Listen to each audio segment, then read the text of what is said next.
എല്ലാവർക്കും ഞങ്ങളുടെ പുതിയ വീഡിയോയിലേക്ക് സ്വാഗതം. ഇന്ന് നമ്മൾ ഉണ്ടാക്കാൻ പോകുന്നത് കിഴി പൊറോട്ടയാണ്. വീഡിയോ കാണുന്ന എല്ലാവരും ചാനൽ സബ്സ്ക്രൈബ് ചെയ്ത് സപ്പോർട്ട് ചെയ്യുക. വീഡിയോ ഇഷ്ടമായാൽ ലൈക്ക് ചെയ്യണം, ഷെയർ ചെയ്യണം, സബ്സ്ക്രൈബ് ചെയ്യണം. അപ്പോൾ നമുക്ക് വീഡിയോയിലേക്ക് പോകാം.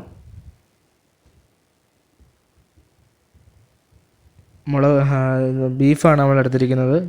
കിഴി പൊറോട്ടയ്ക്കായിട്ട് തേങ്ങ ചേർത്ത് കൊത്തി അരിഞ്ഞത്, ഇഞ്ചി ചതച്ചത്, വെളുത്തുള്ളി ചതച്ചത്, ഒരു ചട്ടി എടുക്കുക. ചട്ടിയിലാണ് വയ്ക്കുന്നത്. വെളുത്തുള്ളി തൊലിച്ചതും ചെറിയ ഉള്ളി തൊലിച്ചതും വയ്ക്കുക. ആദ്യം വെളുത്തുള്ളി ചതച്ചത് ഇട്ട് കൊടുക്കാം ചട്ടിയിലേക്ക്. അതിനുശേഷം ഇഞ്ചി ചതച്ചത്,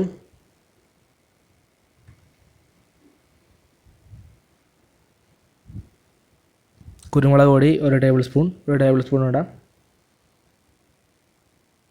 മുളക് പൊടി 2 ടേബിൾ സ്പൂൺ. ചെറിയ സ്പൂണാണ്, അതുകൊണ്ടാണ് പറഞ്ഞത് 2 ടേബിൾ സ്പൂൺ മതി.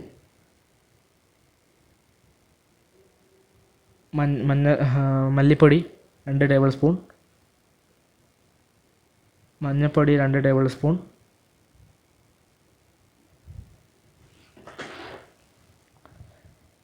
Garam masala 2 table spoon.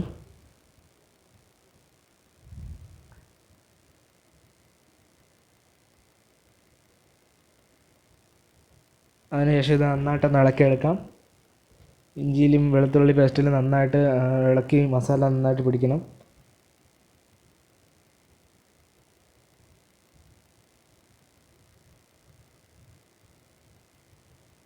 അതിലേക്ക് ചെറിയ ഉള്ളി തൊലിച്ചതും വെളുത്തുള്ളി തൊലിച്ചതും ഇട്ട് കൊടുക്കാം.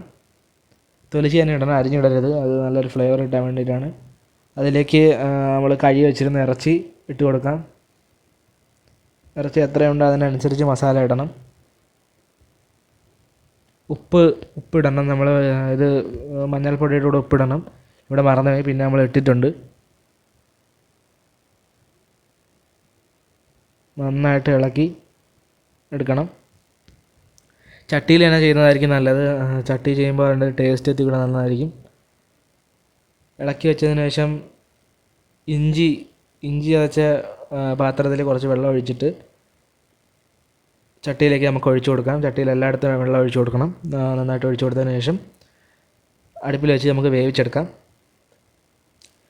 ഏകദേശം 1.5 മണിക്കൂറിൽ കൂടുതലെടുത്ത് വെന്ത് വരെ നല്ലതായിട്ട് വേവിച്ചെടുക്കാൻ. അതിനുശേഷം വേറൊരു ചട്ടി വെച്ച് ചട്ടിയിലേക്ക് വെളിച്ചെണ്ണ ഒഴിക്കണം. വെളിച്ചെണ്ണ തന്നെ എടുക്കണം.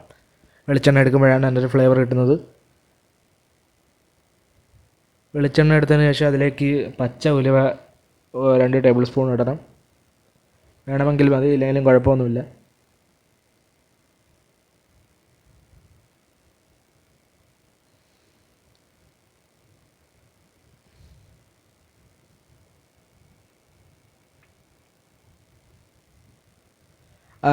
പച്ചില ഒരു ചുമന്ന കളറാവുന്നത് വരെ വെയിറ്റ് ചെയ്യണം.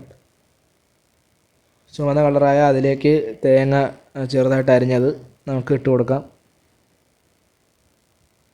തേങ്ങ ഇങ്ങനെ തന്നെ കൊത്തിയായിട്ട് അരിഞ്ഞിടണം, എന്നാലേ ഒരു ടേസ്റ്റ് ഉള്ളൂ.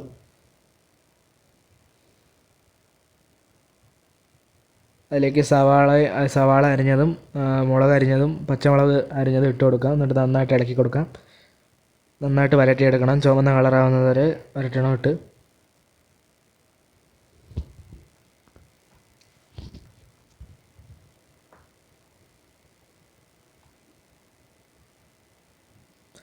അതിലേക്ക് 1 ടേബിൾ സ്പൂൺ ഉപ്പ് നേരത്തെ ഇടണം, അത് മറക്കരുത്. ഉപ്പ് നമ്മൾ ഇടാൻ മറന്നു പോയതാണ്. അതിനുശേഷം നമ്മൾ ഇട്ടിരുന്നു.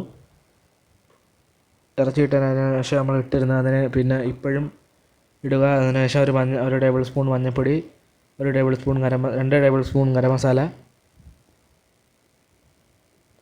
മുളക് പൊടി 2 ടേബിൾ സ്പൂൺ ഇടാം. കളർ കിട്ടാൻ വേണ്ടിയിട്ടാണ്, കളർ കുറവാണ്. അതിലേക്ക് തക്കാളി ഇട്ട് ശകലം കുരുമുളക് പൊടി ഇടണം, അത് മറക്കരുത്. കരിവേപ്പില നന്നായിട്ട് ഇളക്കിയെടുക്കണം. കുരുമുളക് പൊടി ഇടണം. കുരുമുളക് പൊടി ഇടാൻ മറന്നു പോകരുത്. നന്നായിട്ട് ഇളക്കി കൊടുക്കുക. നല്ലൊരു ഫ്ലേവർ കിട്ടുന്നത് വരെ ഇളക്കുക.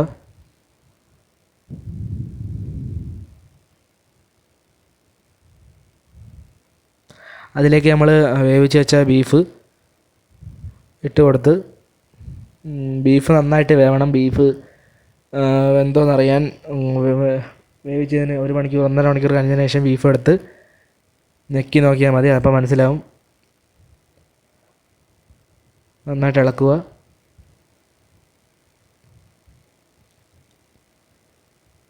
അതിലേക്ക് നമ്മൾ ബീഫ് വേവിച്ച ചട്ടിയിൽ കുറച്ച് വെള്ളം ഒഴിച്ച് അത് നമ്മൾ ഈ ബീഫ് കറി വെക്കുന്ന ചട്ടിയിലോട്ട് ഒഴിക്കുക. അപ്പോൾ അതിൻ്റെ ആ കളറും കൂടെ കിട്ടും, അതിന് വേണ്ടിയിട്ടാണ്. അല്ലാതെ ഒഴിക്കാൻ കുഴപ്പമൊന്നുമില്ല, എന്നാലും ഇങ്ങനെ ഒഴിക്കുന്നതായിരിക്കും നല്ലത്. മല്ലിയില ഇതിലേക്ക് ഇടുക. എന്നിട്ട് നന്നായിട്ട് കുറച്ച് നേരം കൂടെ വേവിച്ചതിന് ശേഷം അടുപ്പിൽ വെച്ചതിന് ശേഷം ഇത് നന്നായിട്ട് ഇളക്കുക.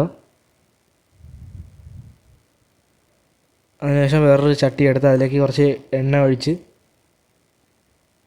അത് നന്നായിട്ട് ചട്ടിയിലെ എല്ലാ ഭാഗത്തും പിടിപ്പിക്കണം. അതിനുശേഷം ഒരു വാഴയില വരട്ടിയത് വെച്ച് അതിൻ്റെ മുകളിലും കുറച്ച് എണ്ണ തേച്ച് കൊടുക്കണം.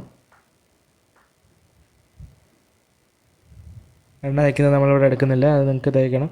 അതിനുശേഷം 2 പെറോട്ട ഫസ്റ്റ് ലെയറായിട്ട് വെച്ച് കൊടുക്കണം. 2 എണ്ണം വെക്കണം, കാര്യം 1 എണ്ണം കരിഞ്ഞു പോവും, ചെറുതായിട്ട് കല്ല് പോലെയായി പോവും. അതുകൊണ്ട് 2 എണ്ണം വെക്കണം. അതിന് മുകളിൽ നമ്മളെ ബീഫ് കറി നന്നായിട്ട് വെച്ച് കൊടുക്കണം. ഗ്രേവിയൊക്കെ നന്നായിട്ട് എല്ലാ ഭാഗത്തും എത്തുന്ന വിധം വെച്ച് കൊടുക്കണം. ഇങ്ങനെ വെക്കുന്നതായിരിക്കും നല്ലത്. എന്നിട്ട് അതിൻ്റെ മുകളിൽ 2 പൊറോട്ട വെച്ച് കൊടുക്കുക. ഇത് രണ്ടാമത്തെ ലെയറാണ്. ഇവിടെയും ബീഫ് കൊണ്ട് ഫില്ല് ചെയ്യണം.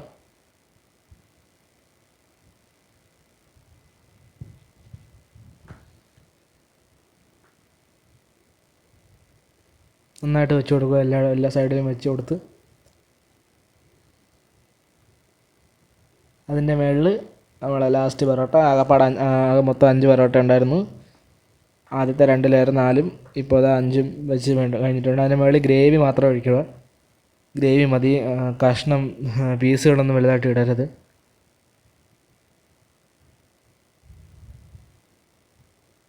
എന്നിട്ട് 2 മുട്ട നമ്മൾ പുഴുങ്ങി വെച്ചിരുന്നു,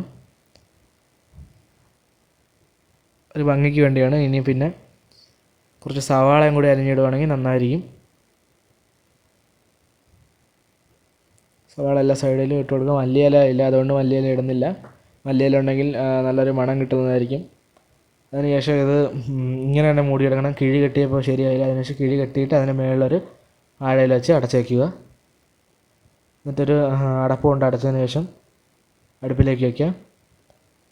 ഒരു 20 മിനിറ്റ് വെച്ചാൽ മതി, അപ്പോഴത്തേക്ക് റെഡിയാകും. ഒരുപാട് നേരം വെച്ചാൽ കരിഞ്ഞു പോകും. ഇതാണ് നമ്മളെ കിഴി പൊറോട്ട. അപ്പോൾ വീഡിയോ കാണുന്ന എല്ലാവരും വീഡിയോ ഇഷ്ടപ്പെട്ട ലൈക്ക് ചെയ്യുക, ഷെയർ ചെയ്യുക, സപ്പോർട്ട് ചെയ്യുക. വീഡിയോയ്ക്ക് എന്തെങ്കിലും തെറ്റുകളുണ്ടെങ്കിൽ ക്ഷമിക്കുക. ഇനി മറ്റൊരു വീഡിയോ ആയിട്ട് വരുന്നത് വരെ ബൈ.